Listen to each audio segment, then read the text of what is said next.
We're going to move on to President Trump's first trip overseas. First Lady Ivanka Trump also taking the world stage as they travel across the Middle East. Our senior White House correspondent Cecilia Vega is traveling with the first family in Jerusalem. Good morning, Cecilia. Hey, George, good morning to you. 2 days in Saudi Arabia, and President Trump never once publicly mentioned the issue of human rights. His aides say that he pressed leaders privately behind the scenes. Speaking to that room packed with Muslim leaders, President Trump made his message clear. We are not here to tell other people how to live, what to do, who to be, or how to worship. It was Melania Trump who sent a different kind of message, stepping off Air Force One without a headscarf. In this religiously conservative country where it can be seen as a sign of disrespect, the Saudis welcomed her with open arms. A far cry from First Lady Michelle Obama, whose bare head sparked controversy in 2015.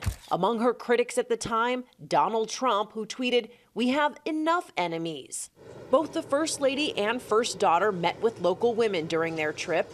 Ivanka Trump telling a group of leaders their country's progress is encouraging, but there's still a lot of work to be done. At an all-women business center, Melania Trump was asked about work-life balance. Her response, "You need to balance and find the time." But outside in the capital of Riyadh, we saw the harsh reality. As a woman here in Saudi Arabia, I wouldn't even be allowed to go into this door at a McDonald's. I would have to go through this side that says family section, completely segregated. There is a wall here that keeps the women separate from the men. And night. One of the basic rights that women in Saudi Arabia still don't have, they're not legally allowed to drive. Most women rely on a driver or even Uber.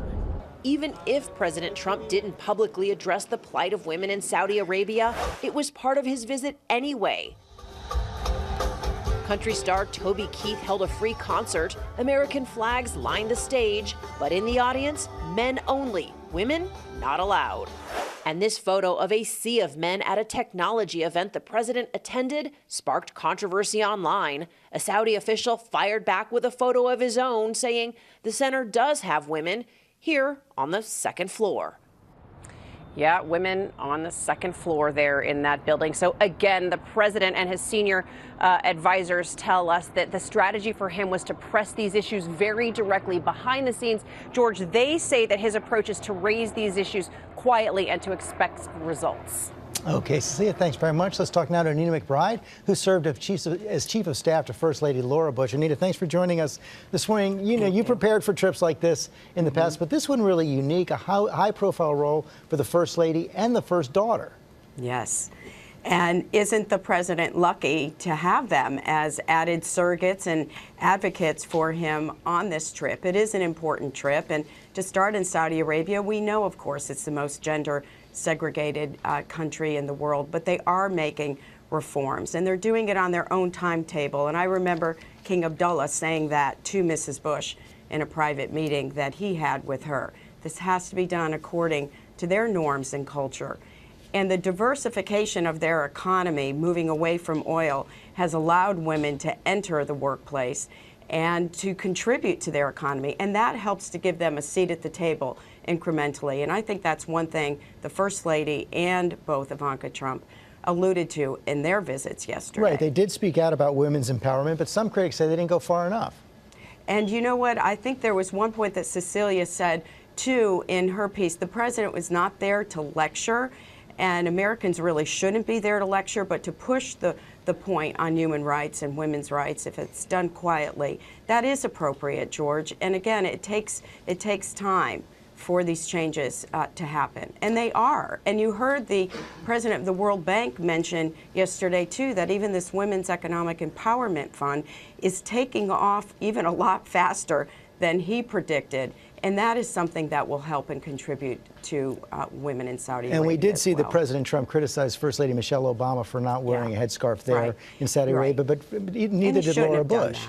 Right, and and he shouldn't have done that, and that just shows again, he was not steeped in the issues of protocol. He's not a politician, and he's not a diplomat, and he's learning, and clearly this is a great example of that. And Robin knows, because Robin traveled with us in 2007 with Mrs. Bush. None of us wore headscarves, and we were talking about issues that were very edgy at the time, breast cancer, no Saudi woman or man mentioned that word in public. So again, these steps are moving slowly. And Anita, I remember being there at the hotel with Mrs. Bush, and I went to work out, and I didn't know that there was a workout for the women. I went to the big gym, and they did. And they came and got me, and they said, no, you have to go to another one.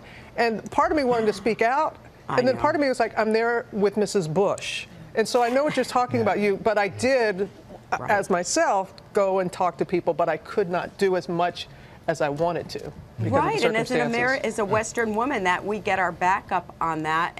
But again, I think even in the time since we were there, Robin, the steps are coming slowly. Yes. Women are able to vote in local elections. King Abdullah, who you had met with us and Mrs. Bush, really was committed to reforms, but again, at a timetable of their choosing, not ours. I remember that moment. Anita McBride, thanks very much.